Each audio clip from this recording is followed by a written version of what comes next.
You were talking about sleeping deeply. By the time you go to so much terror, when the torchlight comes on, you wake up immediately, you roll off your bed onto the floor, you start crawling towards the exit to disappear into the jungle. You talked about your mattress. There was a guy who came from the UK. This was very rare back then, it's common now. The parents shipped him down to, I think we're in SS1 or so, shipped him down to come to the school. This is Federal Government College, Odegbo-Olukoya. And when the guy came in, the first morning he got up and was asking, "Can I have some tea?"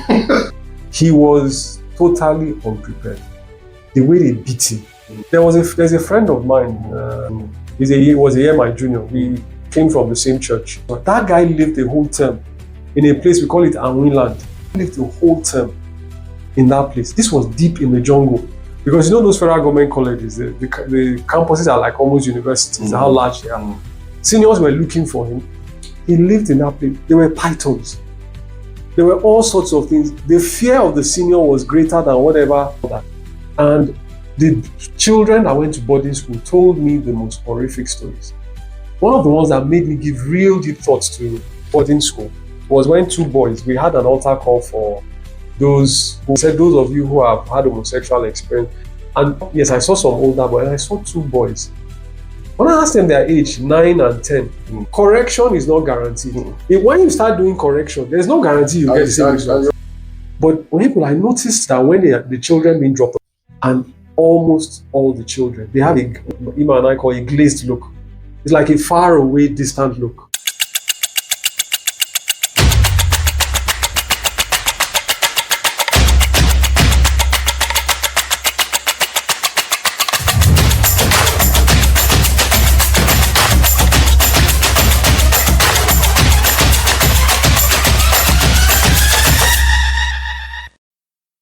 Hello everyone, welcome to the Love Family Podcast. I'm your host, Onyekweluilu, and today we're going to be having a conversation that I believe that is dear to a lot of families, a lot of parents, and that conversation is themed around boarding versus day school, which way. So I have someone that I so much respect and so much have value and appreciate a lot. It's been a blessing to my life and my family. And we go way back, and we've had so many conversations, and this is one of the numerous conversations we've had in the past, and I hope that you guys will learn from this, you're blessed by it. So without taking further ado, first I'm going to ask him a question, then he would introduce himself. I think it's better off that way. So just thank you very much, sir. If you don't mind, can you kindly introduce yourself? Perhaps it will help. My name is Femi Odegbo-Olukoya. Like you said, we go way back. We met in Teens Church. I was the coordinator, and Onyekwelu was one of the teachers. In fact, he was probably the person I hoped would succeed me because of the fervor and the way he took the work. And we had many, many conversations. I also do training in schools for parents and teachers concerning raising children, especially teenagers.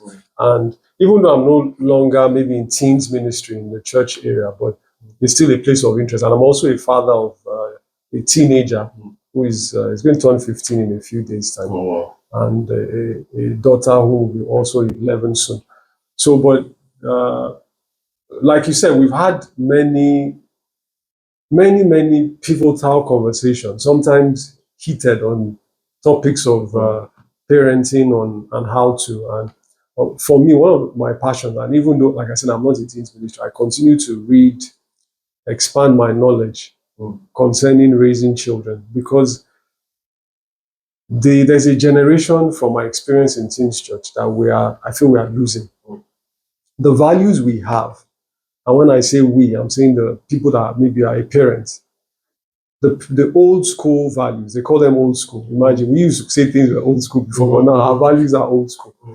There seems to be a disconnect with this new generation. And a lot of it is environmental. A large part of it is we carry the responsibility for creating the environment they are in.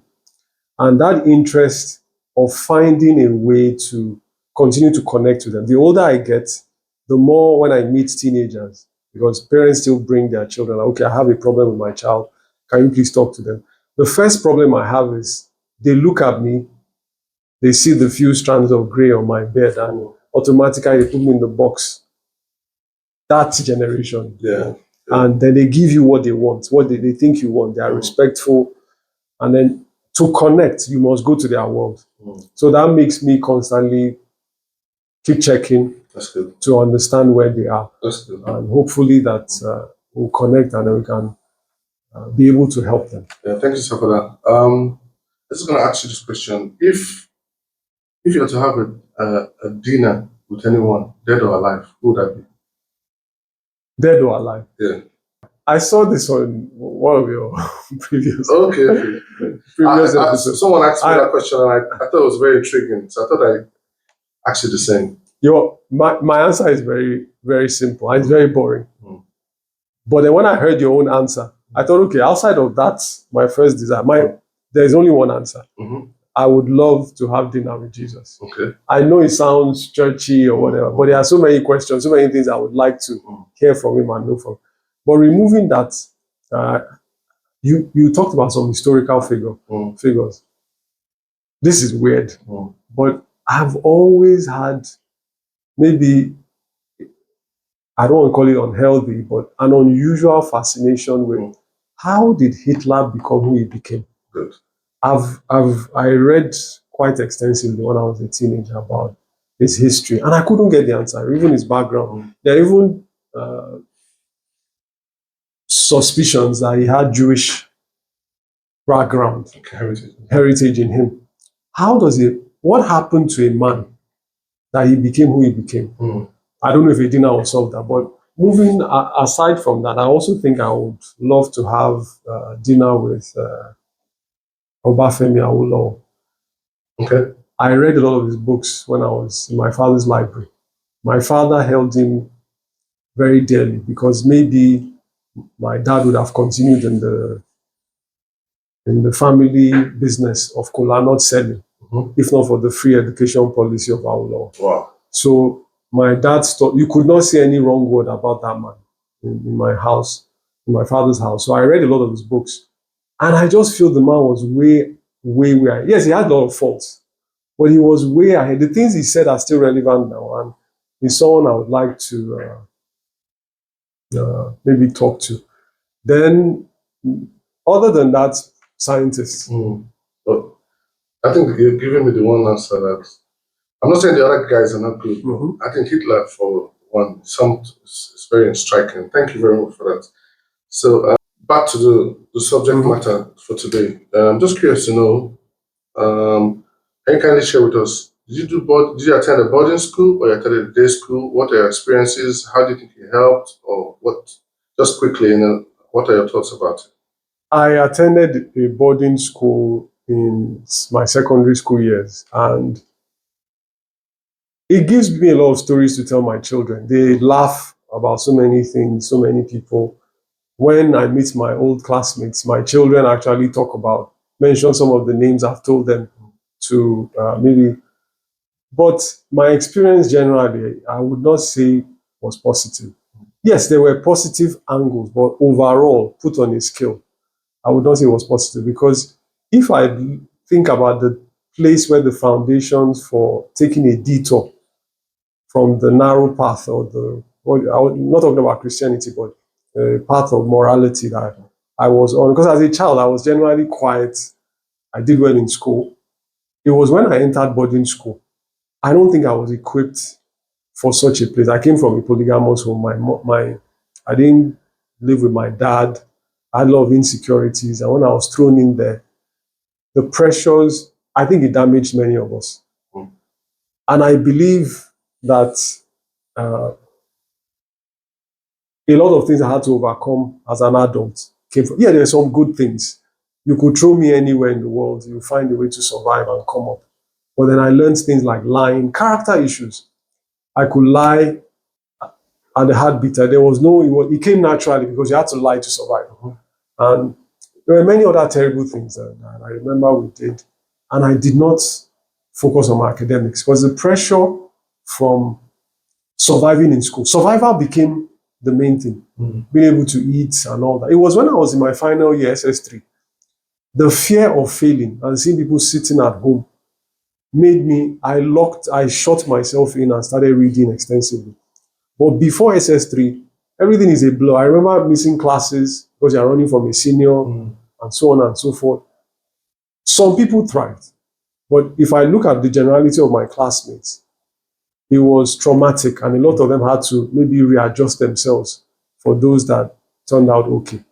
So, and the school was, compared to what we have today, were a lot better. The values, there were professional teachers that were into raising us and things like that. But for me, it was the value system. Or should I say value? The character I picked up, I became, was what I did not like. But there were others that tried. It made all of us stronger. And then they did not pick up the negative side. So it was a generally positive thing for some people. But for me, I had to deal with those issues over my adulthood. Thank you for that. I just wanted to add mine as well. I attended a boarding school in Kaduna, Common Secondary School, and I also did day. Oh, okay. So I have a mixed bag of both of them. Remember when I went into boarding school, my sister, I had two elder sisters ahead of me in the same school, Common Secondary School, Kaduna to be precise, and one by Abuja Junction. And I went in, and it was like you said earlier before we started the podcast, it was like being thrown into an ocean and trying to. It wasn't challenging. It was very challenging, but God was so kind. I had my elder sister, so she would start with washing my clothes, iron them, and everything for me. Our eldest rather, but not long, a year after she left. So I was now grappled with trying to do all that stuff myself because she kind of helped my transition from being at home to being independent, made it a lot easier. So, and that is not to say I did not have another sister, but everyone approached things differently, So I still went on, and yeah, like you said, I learned a lot fast. Like things like my mattress got stolen, I was sleeping on springs because I was not smart enough. I used to sleep so deep that when somebody even took away my mattress, I might not even know, things like that. So continuously, I had to become more street smart on a daily basis. Otherwise, I keep being a victim. Yeah. So maybe, I don't know. We've had this conversation for years, So I would say that, I'm not saying that I won't have learned being street smart at home, but I was so kind that at the time when I was in that particular school, which was controlled by the military, the discipline and would I say the empathy or the compassion was still there. I don't know how it is now. You get it? And there was, like you said, we had school fathers and school. I had a school father that also very compassionate guy. We got to amazing guy from Benue State. I think his name is Boniface Ila, if I'm not wrong. So yeah, he was very helpful, but not long he left as well. You get so, and as the years are going different, you're learning different stuff. You wake up, you go to school and go to lectures, and by the time you're back, somebody has broken into your locker.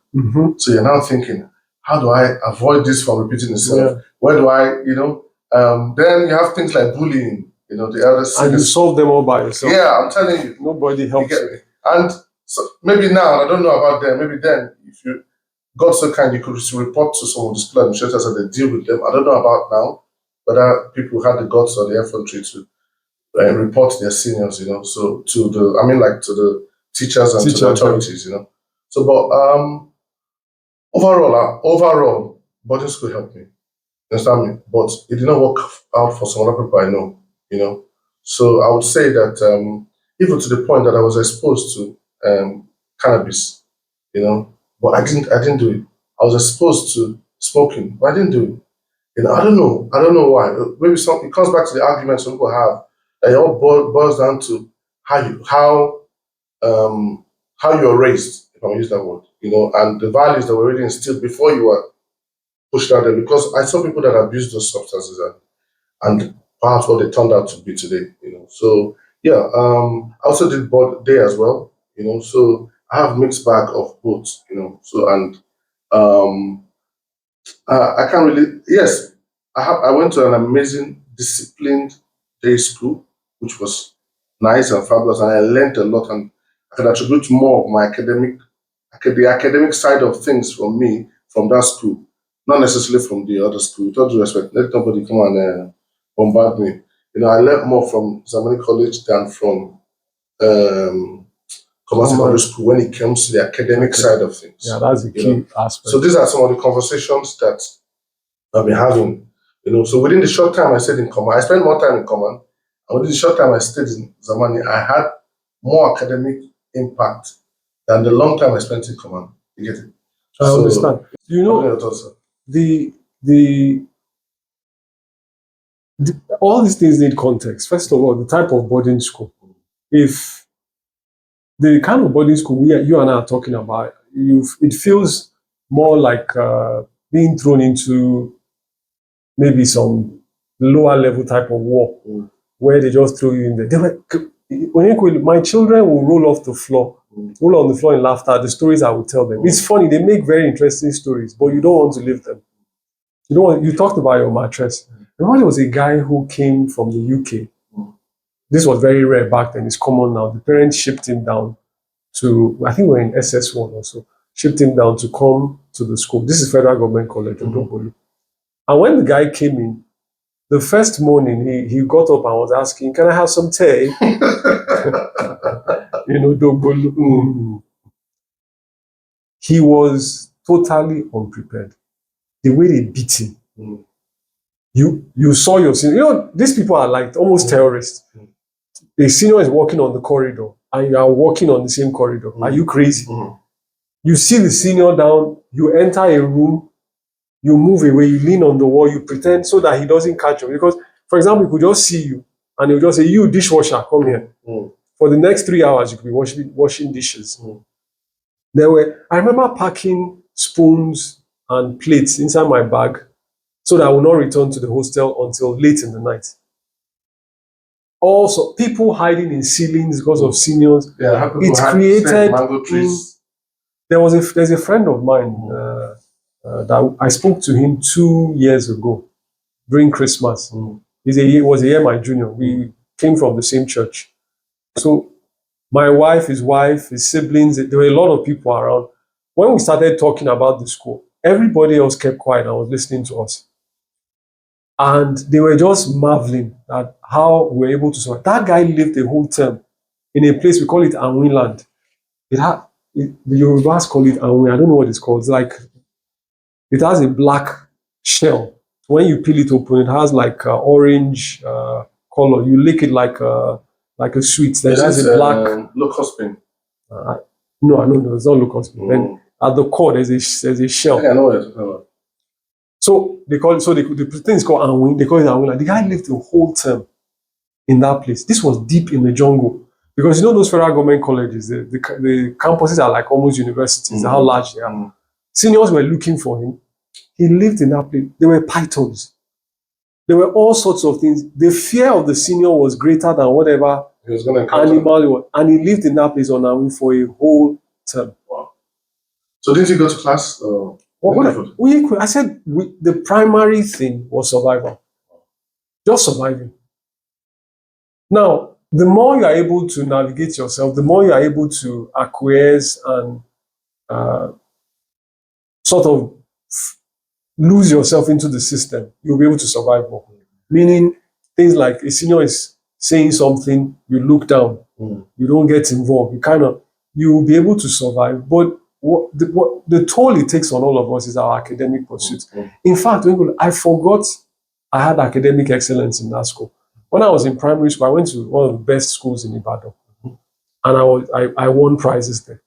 In that school, I didn't win any prize. I wasn't thinking about any prize. I was thinking about academics. I was just surviving. It was when my father sent me to the US for university that I started winning prizes again. I rediscovered my love for academia, reading, and things like that.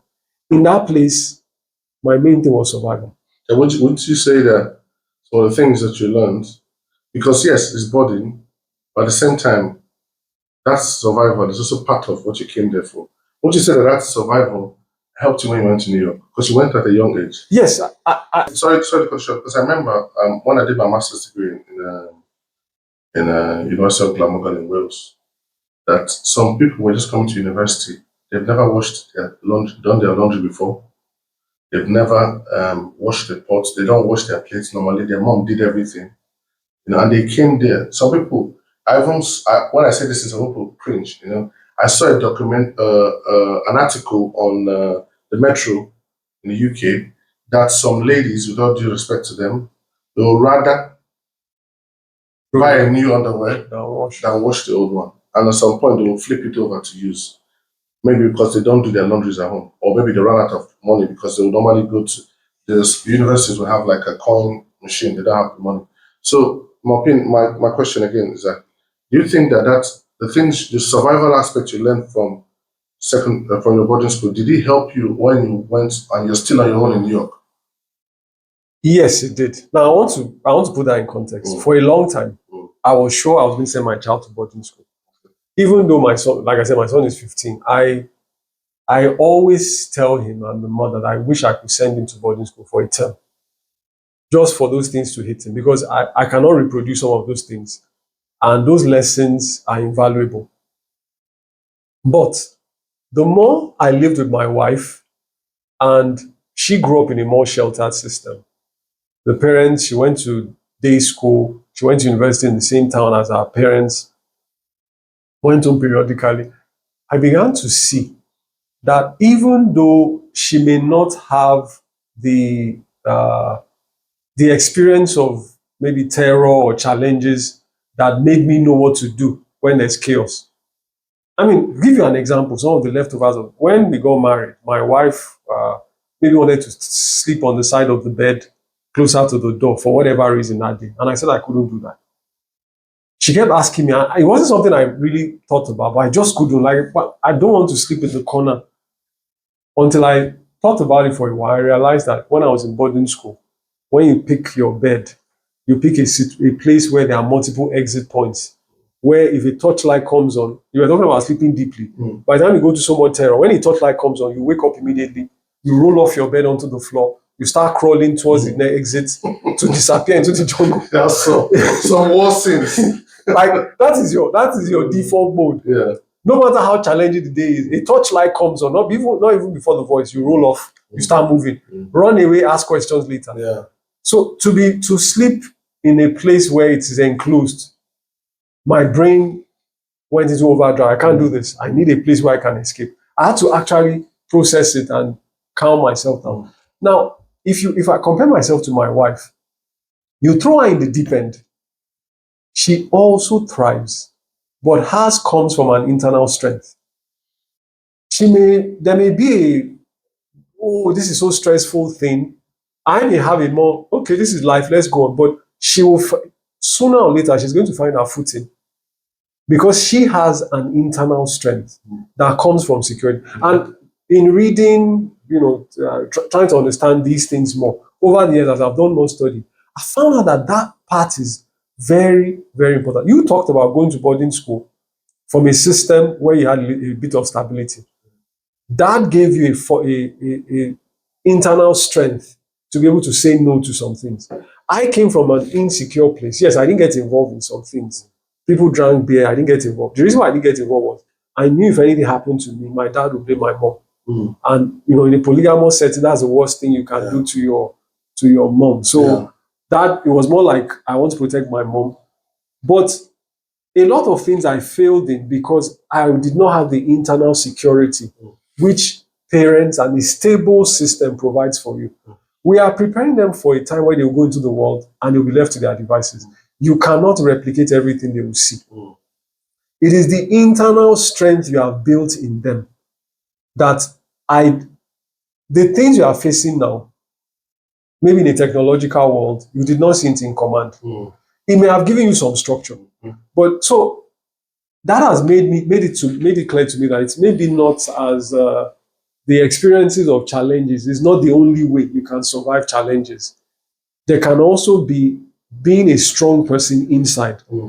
That yes, you may shake, you will find your balance. So that's the other side of it. But I agree that the experiences in boarding school prepared me for. I mean, there was also almost like arrogance. Anything that happens, I'll survive, whatever it is. Doesn't matter. Just if I'll make it at the end of the day. I agree with what you say. Just before,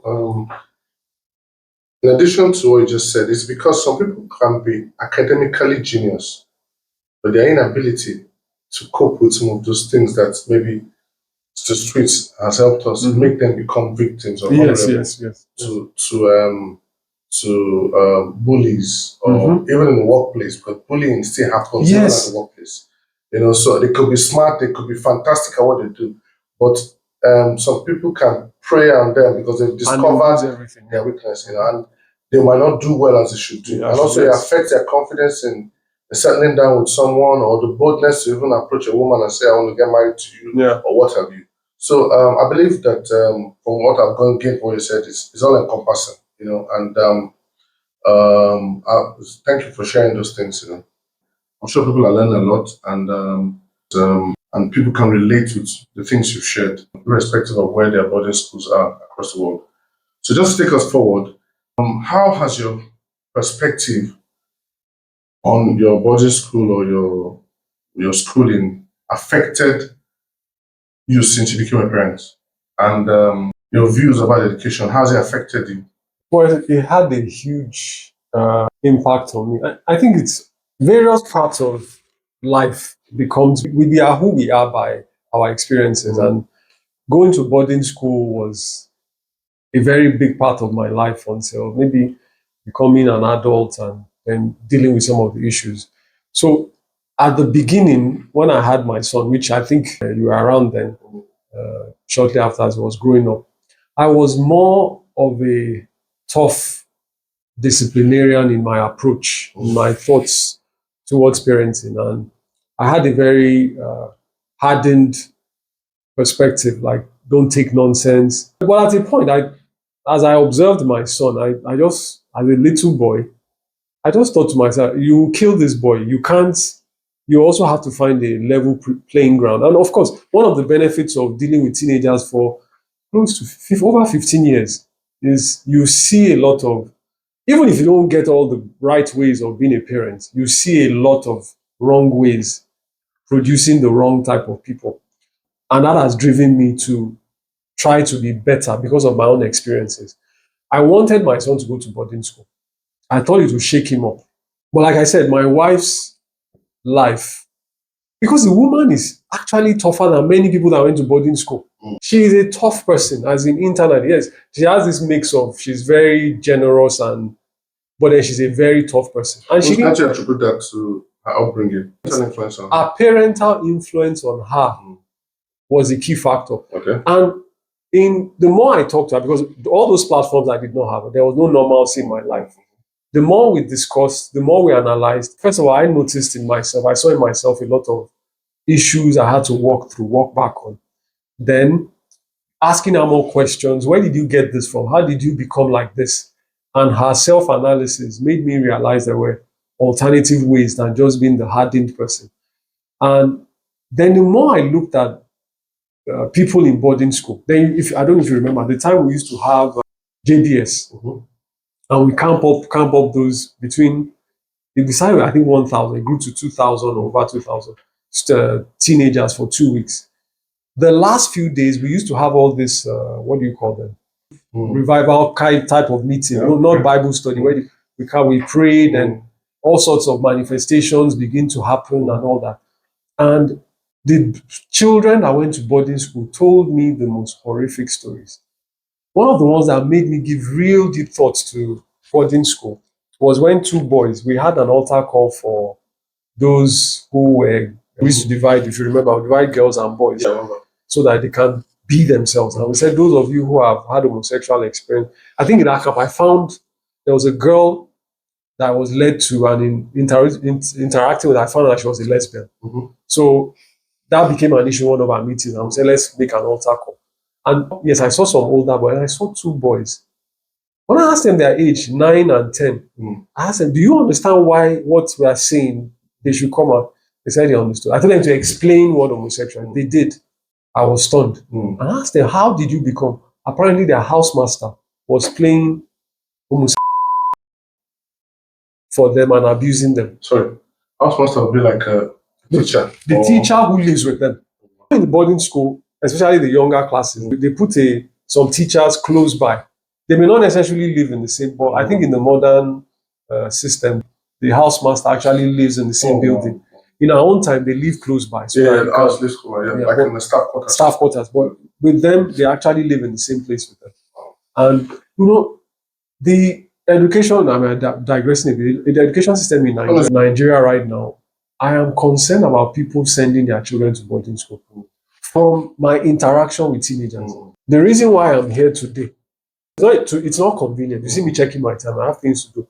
Because I see this platform as maybe helping some people, especially those who have not started parenting. Yes. Correction is not guaranteed. When you start doing correction, there's no guarantee you get the same results. You always say damage control. I don't know if you remember. Yes, I say damage control because the damage is already done. You're just trying to get the best out of it. But for those who have not started, if they are aware of what is at stake and invest the right way, you will see the right fruits by the grace of God in what you've planted. Because what those children are going through, those boys begged me not to say anything. Because I was horrified. I was going to call people, arrest. The way they begged me, my concern was not about the thing of being able to get more from them. So we had to find other ways to do that. Anyways, so in walking through all those situations, I came to the conclusion that it may be better for me to replicate whatever toughness I'm trying to build at home. And then the more I grew in this research, because I'm a very scientific person in my thinking, I'm logical. We might say things like, just beat them. My own question is, what are the facts behind this? What is the research? Can you back up those? And the more I read and found research, and I'm not a whimsical person that maybe gets carried away with some professor who says whimsical things like don't beat your children. I don't believe in those kind of things. The combination of academia and being on the ground with teenagers, my conclusion, without going through all the details, is that the parent has the biggest impact. Even if you want to send your child to boarding school, like we talked about earlier, if you've done the right investment, your child will make it. If you don't send your child to boarding school, my son is not in boarding school, but that boy, in fact, let me say that he's been picked as the head boy for the school. For next, he's in SS2, he's going to SS3 next. His second term, but SS3 leaves end of second term. So he will start operating from next term as head boy. And so I was telling someone I'm surprised that I did not know he had it in him. This is a very close family member. And she was telling me that, do you know what you invest in that boy? That she doesn't know how many parents every day we sit them down. They download their experiences in school. Everywhere, you talk about bullying, there's bullying everywhere. You have teachers that don't like you. So they tell me, this person did this to me, that person did that to me. Maybe you should come and deal with that. They used to say that at the beginning, but I tell them I'm not getting involved. You will solve this problem. I now become your coach. You see in life, everything, the mother and myself will go back to, you see in life, there will be, when you have a boss that is paying you but doesn't like your face, what do? You are saying this teacher is just snarling at you. First of all, are you emotionally intelligent? That person is coming from, is taking a 2-hour drive to school. Maybe they are not paying them as well. Maybe their wife fought them. Are you aware when you are talking to them? Do you read their body language? This person is not receptive to curtail whatever you want to say. Are you also managing yourself? Are you analyzing yourself to see what you are giving out? And that your communication is not just about what you say, the way you sit. Are you an annoying student? We begin to analyze all these things so that what happens is, over the years, they begin to take their own life in their hands. My son decided on his own I wanted to be head boy. When he came up and told me, I said, I'm not interested.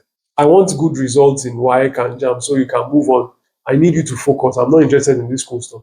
But then it is our family practice. The mother had the same position as me.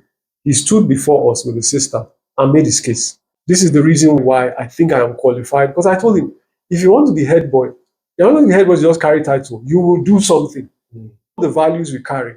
All these things have been happening since. You saw some of them since he was a little boy. They know I never go to their school to talk to any teacher about them. You solve your problem yourself. That is me bringing the boarding school there. It's not the same thing.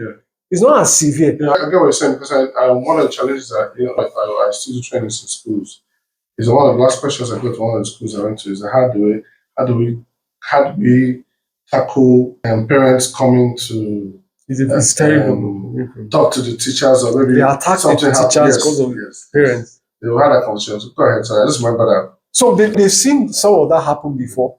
When they come and they tell me that maybe somebody came and wanted to arrest the teacher, and we go through different things. That teacher is a person. What if I was a teacher? Empathy. So you see that teacher as, and I've seen their attitude change over the years. In fact, when my son was, the school screened different people. The school wasn't even thinking, the panel wasn't thinking he was going to be qualified to be head boy from what he said in the interview panel. But he made his case. These are the trainings we gave him at home. I remember the mother telling him, it's his GS1. He had issues. He was being bullied and all that, and he came home maybe crying.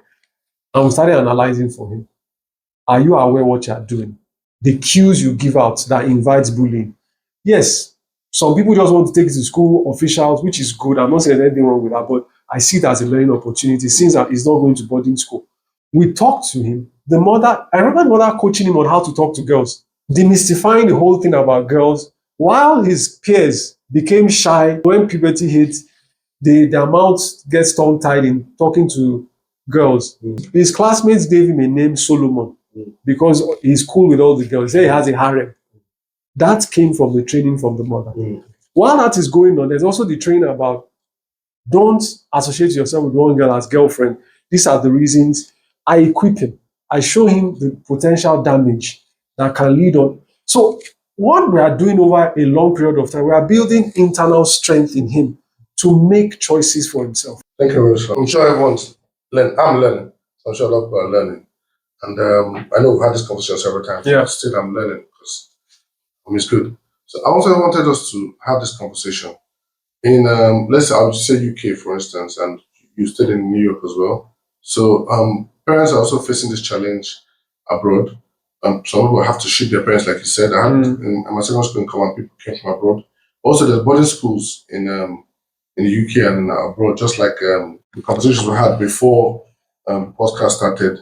And some parents are grappled with the jobs, a day job, no time to take care of the children, and maybe they're single mothers or single parents, and maybe they have to be at home to take care of the children, or maybe the demand of their job, they could be in the military, they could be something that, or like special forces, something like that, and they don't have any choice but to put their children in a boarding school. Get it? Some people can be shuttling between one country or the other, and they don't have any choice with them. So how do you balance those people in that kind of situation, and also those that are emotionally not going to see their children for 3 months? Because I always say 3 months is a lot of time when it comes to parenting. Because a lot happens. A lot happens in 3 months. So how can you balance it?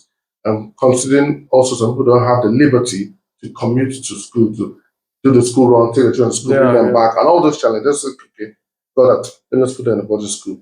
Then visit someone that is now saying, "Oh, I'm going to balance." How do we balance it? What are your thoughts? So practical. There's no one size fits all. Even though I come to my conclusion that it is better to be hands-on as a parent. All of us, I know that I have an advantage because of the years in teens church, my interest, which makes it easier to. I mean, if you throw me in the midst of them, you find your footing, and before you know it, they'll start opening up and telling you things. But not everybody has that. Other people have different areas and then different circumstances. Like I said, my own home was not the straightforward home.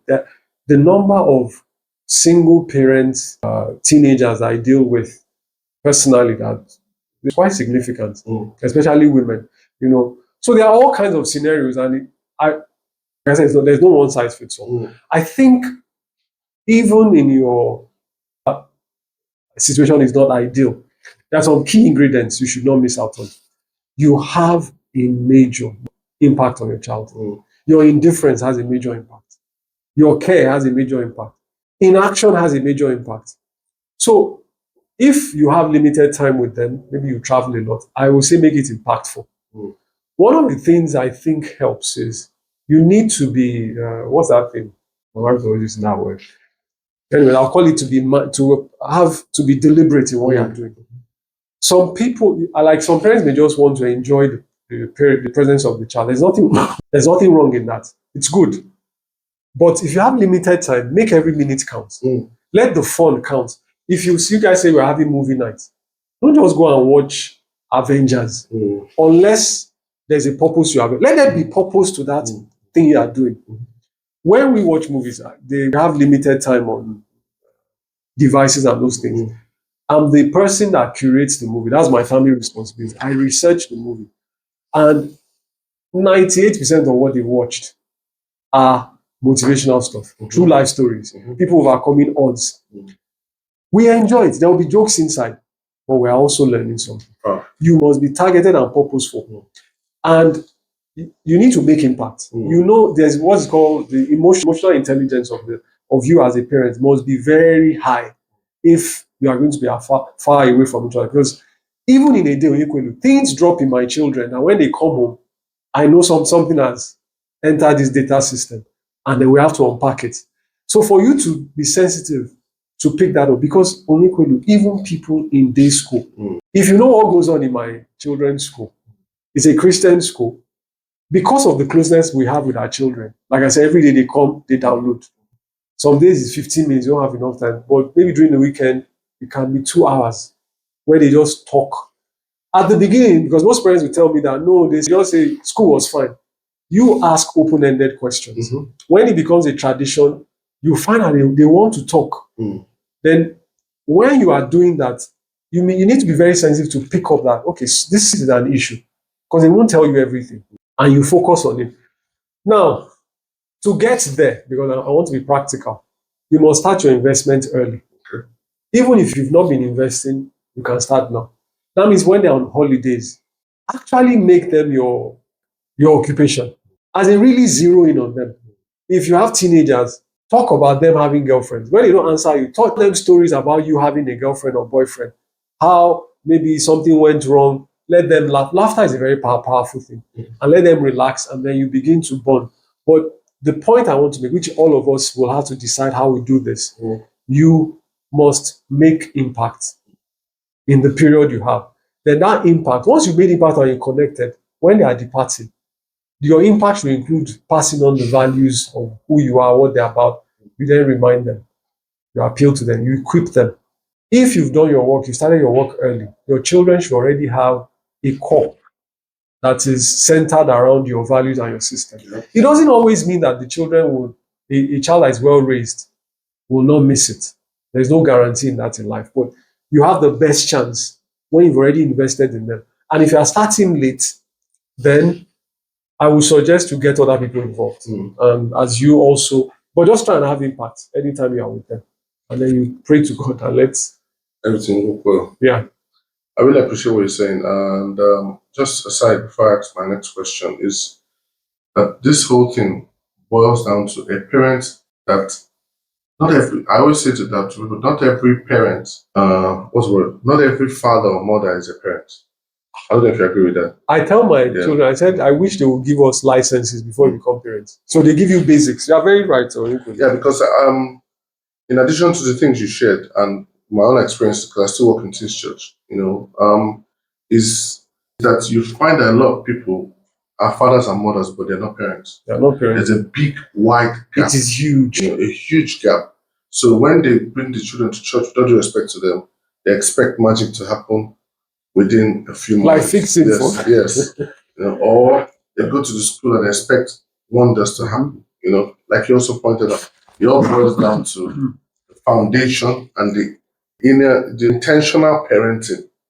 So sometimes when I'm particular about my children, some people are telling me relax now. No. There's no relaxation. You relax later. Yeah. Because of the kind of mentors we've had in the past, you just know that success in parenting is not mistake. It's intentional, yeah. You don't arrive there by accident. It's not by chance. So that's why to add to what you just shared, and hoping that a lot of people, my wife and I, which I believe is so, and you guys have also inspired us, that before we even get back to children, we start investing into parenting. A lot of people, they will just get married. I don't know how many people, I don't know how many people that invest into the marriage first. That's to say, we're going to get married. What does it take to have a successful marriage? I remember my wife and I buy a book. I'll send her one copy. When we're on the phone, instead of talking lovey-dovey. Yeah, instead of trying to impress her with your latest this. Yeah. Well, we're going to do chapter 1. It looks stupid there. You get me? We're flipping through, and those things are now become our conversation starters. Yes. We have a conversation. Then we now moved on to parenting. We all had books. How are you going? So the success, because if care is not taken, like you pointed, some people parent their children based on the way their father parented them. Mm-hmm. Might be wrong. So I'm a parent the way their mother parented them. So my dad always said to me, whatever you see that works, do it. Whatever you see that does not work, that I did, don't do it. So I pray that by watching the video, a lot of parents are going to see that the role of the parenting is not, it doesn't happen by accident. People have to go out of their way and invest in themselves because they cannot give what they don't have. They can't. Yeah. You cannot outsource parenting. Yeah. You can outsource various aspects, but because even the boarding school, they have goals, they have targets. For example, you left the school my children go to, you left it to me, I would expel a lot of people based on my own standard. But the school cannot do that because they have financial targets to meet. They know the right things to do, but they say, it is now your responsibility as a parent saying, okay, I know this school is falling short here. I have the overall picture of where I'm going. This person supplies this component, that person supplies this component, but I am the captain of the ship that even in things I can't do that I've outsourced, I'm still overlooking and ensuring it is streamlining into where I want them to go. Yeah, thanks for that. And I hope that a lot of people are learning and they're being blessed by what is being shared so far. So I think you kind of touched on some of the questions I was going to ask you about. I'm going to ask this one. You might have touched on it, but I'm still going to ask you, what kind of experience do you want your child to have, and how does it shape your decision? I know you might have touched it, but it's good to be there. I wanted to just ask a direct question. What kind of experience do you want your children to have, and how does that shape your decision? I think one of the things we strive for as a couple, Ima and I, is for them to be exposed to all kinds of scenarios. We see our roles right now as coaches. They go out. I mean, we always tell them the examination is the world. Here is like a nursery where we nurse you, we get you in shape, preparing you for you are planted into the real world where you are exposed to the elements. So the more they are exposed to, the more we deal with, the better prepared they are. Because I've told my son many times and my daughter that I can't wait for them to go. Let them go and live their life so that I can enjoy my wife. We spend so much. Parenting is consuming. Yes. And our jobs is to prepare them for whatever they hit. I can't control that. I don't even want to control that. And I've repeated to them, once you leave, I'm not going to, all this side stuff, you will only become a consultant where maybe you just come once in a while. Daddy, what do you think about this? It is your life. So make sure you equip yourself. So what the experiences, want a wide range of experiences for them. When I remember I was telling you that I lived next to Regent, where it's one of the most popular, one of the most expensive and one of the most, the academic results they churn out is quite impressive.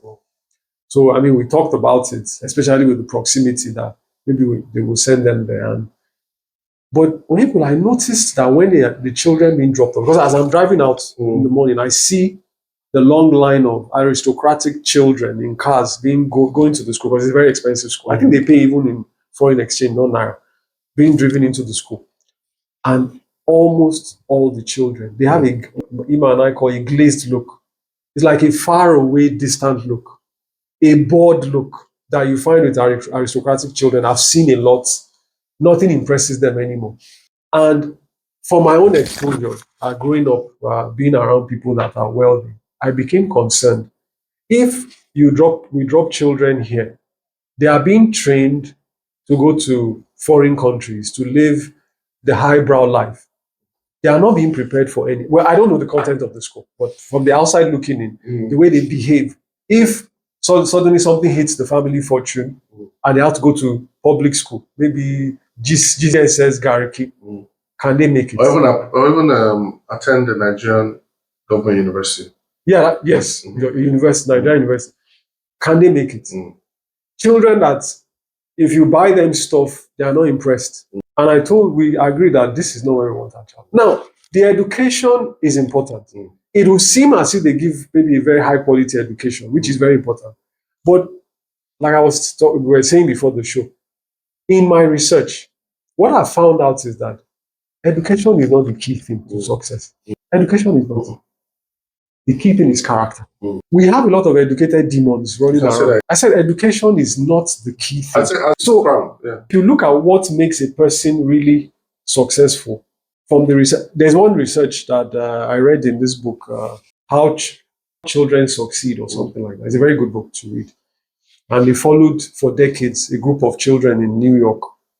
The results were astounding. You would always imagine that those who are from affluent families will do well because the parents set them on pathways. And that is generally true, but not always true. If the parents are missing and there are all these other dysfunction in them, when they get to the top where they are on their own, dysfunction can enter. Like when you talk about people taking drugs, you can see wealthy people's children they're not able to pass well to the second, third generation because their children were not prepared the way they were. Then you have people from disadvantaged places, no education, drug addict parents, but they make it. They are able to take any cover. The only difference they found, it's very interesting. The research was very interesting. One of the key things there was if you can put food in front of a child and you tell the child, if you can wait, I don't remember, this is my own version of the experiment, so don't quote me verbatim. That child that can delay gratification for maybe an hour to say, if you wait 1 hour, a lot of children cannot do that. You leave the thing right in front of them, they will eat it up. Those in the earlier years that were able to deny themselves, look away, do something else, over the decades, they were rising to the top. Character. If you don't go send a child to school, but they have character, even when they grow up, they'll send themselves to school. So in looking at those kingdoms, we decided that it is not good for our children to go to such a school because it will not prepare them for the vicissitudes of life. All sorts of things can happen to you. We were looking for a place where they will mix with all kinds of people from crazy homes, just like you meet in the workplace.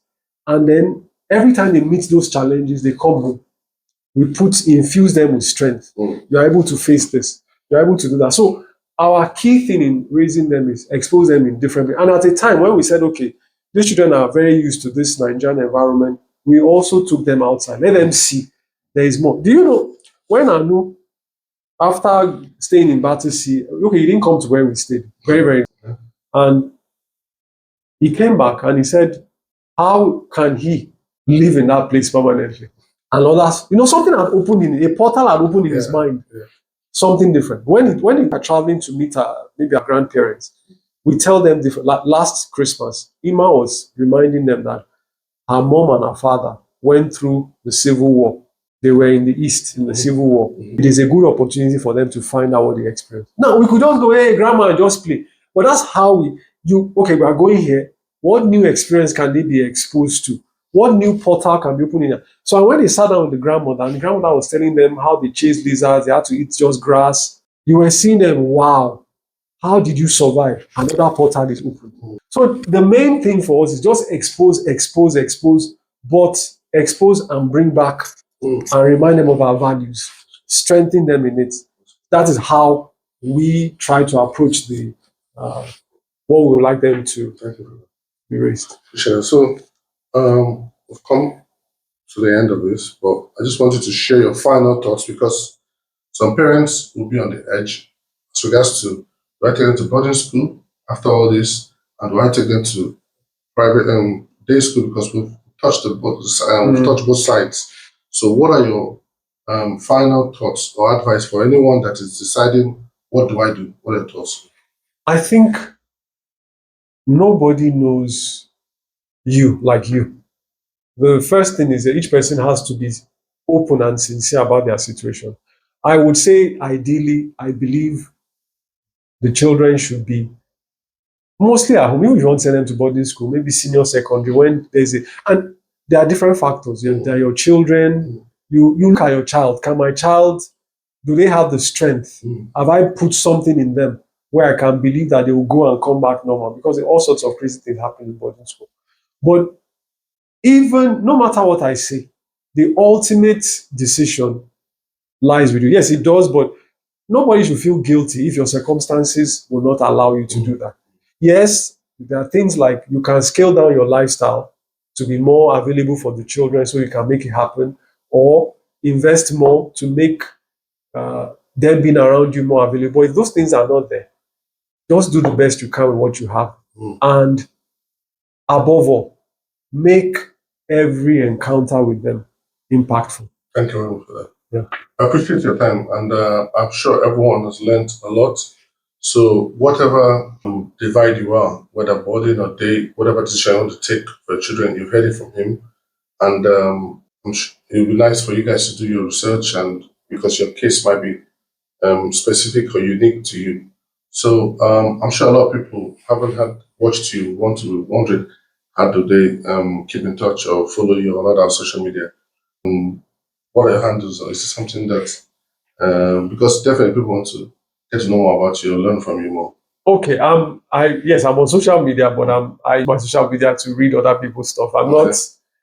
What I do, I have a podcast. I have a podcast, but that is more on a religious level. Yeah, some people might want to relate with that. Okay, so secondkingscoming.com. Okay. If you go to the website, you see different podcasts that deal with different matters there. And I think I have my contacts there also, in case anybody wants to reach out. The email is secondkingscoming@gmail.com. Yeah, we'll type that out on the screen, and hopefully they can reach out to you for those that want to reach out to you. So I do want to say thank you very much for taking out your time to watch this episode.